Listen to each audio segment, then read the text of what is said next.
لبیک یا حسین.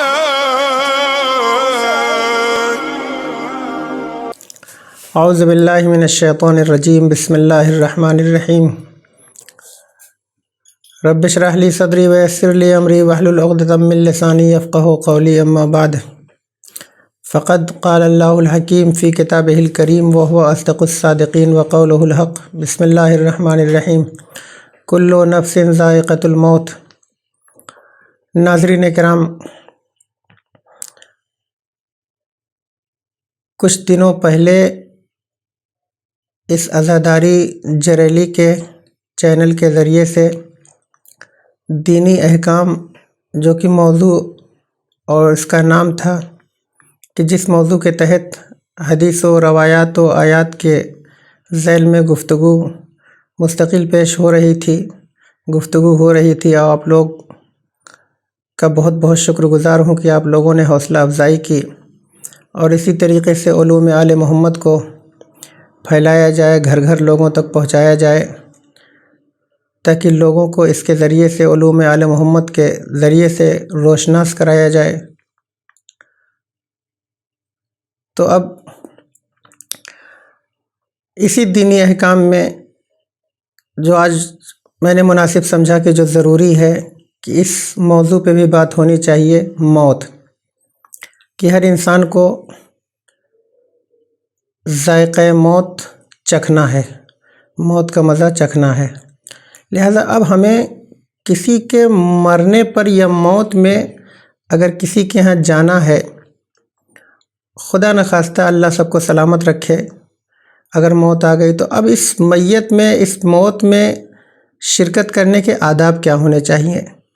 کہ جو بعض جگہوں پر دیکھنے کو ملتا ہے کہ لوگ آتے تو ہیں، لیکن صرف بہت سے لوگ ایسے ہوتے ہیں کہ جو نام کے لیے کہ ہاں گھر والے جان جائیں کہ ہاں فلاں ہمارا رشتہ دار آیا تھا، فلاں ہمارے ناتے دار آئے تھے، لیکن یہ جو ہم کاندھا دیتے ہیں، یہ جو ہم تشییع جنازہ میں جاتے ہیں، مٹی دیتے ہیں، یہ واقع سارے ثواب، ساری چیزیں جو ہیں یہ ہمارے اپنے ثواب کے لیے ہیں، لیکن جو اصل ثواب مرنے والے کے لیے ہے، جو اصل ثواب مرنے والے کو جو ملے گا وہ یہ ہے کہ بعد میں قبر کے اوپر جو انگلی کو رکھ کر کے اس طریقے سے انگلی قبر کے اوپر رکھی جائے کہ انگلی کا نشان پڑ جائے، اور سورہ انا انزلناہ کی تلاوت کی جائے.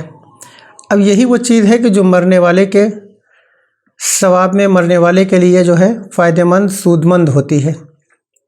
لہٰذا ان چیزوں کے اوپر توجہ دینی چاہیے کہ کم سے کم اتنی جلدی نہ ہم لوگ قبرستان کو چھوڑیں، قبرستان سے، بلکہ قبر کے اوپر سورہ انا انزلناہ پڑھنے کے بعد وہاں سے جایا جائے، تاکہ ہمارا گزرنے والا، ہمارا مرنے والا، اس کو بھی کچھ سکون ملے.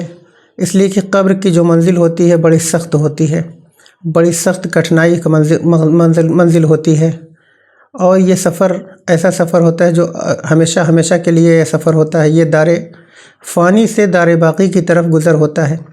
ایک بات. دوسری بات یہ ہے کہ جب کسی کا دم نکلتا ہے، جب وہ انسان اس دنیا کو وداع کہتا ہے، تو اس وقت بہت سے گھر والے اور رشتہ دار لوگ جتنے ہوتے ہیں سب مرنے والے کے قریب بیٹھ کر کے گریہ کرتے ہیں، روتے ہیں. تو وہاں ایک کام کا ہونا ضروری ہے، وہ یہ کہ کسی ایک کو بٹھا لینا چاہیے، جو بیٹھنا چاہیے، کسی کو، چاہے وہ عورت ہو یا مرد ہو، کوئی بھی ہو، جو قرآن مجید کی اس کے سرانے بیٹھ کر کے تلاوت کرے. اس لیے کہ جب یہ کام کریں گے، شیطان ہر انسان کے ساتھ میں لگا ہوتا ہے، ہر انسان کے ساتھ شیطان کی کوشش ہوتی ہے کہ کس طریقے سے اس کو بہکایا جائے. آخری وقت تک شیطان حملہ کرتا ہے. لہذا قرآن مجید کی جب تلاوت ہوگی تو قرآن مجید کی تلاوت کے ذریعے سے شیطان مرنے والے کے قریب نہیں آئے گا. اور تیسری بات یہ ہے کہ جب مرنے والے کسی کی روح اس بدن سے اس کے نکل جائے، جب وہ مر جائے، جب اس دنیا کو رخصت کہہ دے، وداع کہہ دے، خیر بات کہہ دے، تو اس وقت گھر والے یا عورتیں جو بھی ہوتی ہیں، مرنے والے کے قریب وہ عورتیں یا وہ مرد جو حالت نجاست میں ہیں، ان کو مرنے والے کے قریب نہیں ہونا چاہیے. اس لیے کہ جب گھر میں قریب رہیں گے تو اس وقت فرشتوں کا نزول ہوتا ہے، فرشتے آتے جاتے رہتے ہیں، اور اگر کوئی حالت نجاست میں ہوگا، چاہے وہ مرد ہو یا عورت ہو، حالت نجاست میں اگر مرنے والے کے قریب ہے تو فرشتے آنے سے گریز کریں گے۔ لہٰذا ان چیزوں کا، ان باتوں کا ہمیں دھیان رکھنا چاہیے۔ لہٰذا اسی طریقے سے انشاءاللہ دھیرے دھیرے ساری باتیں وہ جو علوم آل محمد ہیں آپ لوگوں کی خدمت میں پیش کیے جائیں گے۔ آج کے لیے بس اتنا ہی ہے، فقط والسلام ورحمۃ اللہ وبرکاتہ۔ لبیک یا حسین